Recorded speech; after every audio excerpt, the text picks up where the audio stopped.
So let us be clear. This is no longer just about discrepancies. This is now about character. Sino ba talaga ang vice-presidente? Siya ba talaga ito? Ang vice-presidente? Ang ikalawang pinakamataas na opisyal ng Republika ng Pilipinas na malinaw na nagbanta sa buhay ng presidente, na nag-utos na patayin ang presidente.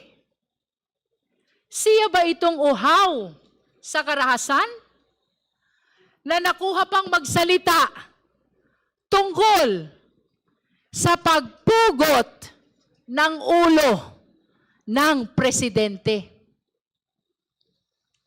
Is she a public servant, bound by the same laws as the person on the street?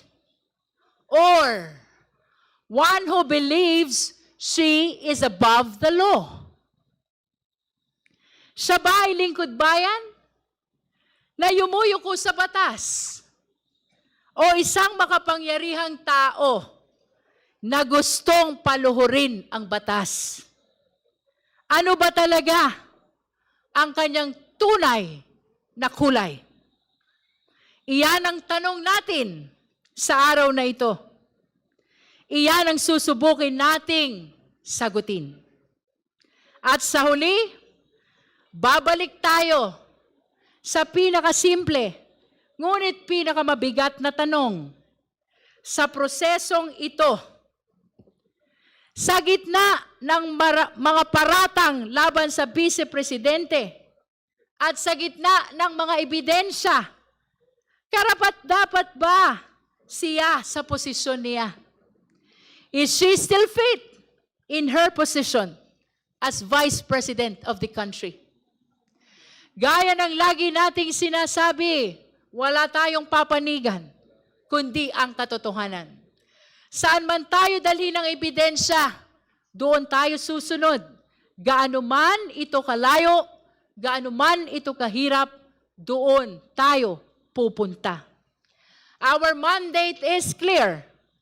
Our resolve is firm, guided by the Constitution, anchored on evidence, and faithful to the trust of the Filipino people, and above all, led by the clear voice of our conscience.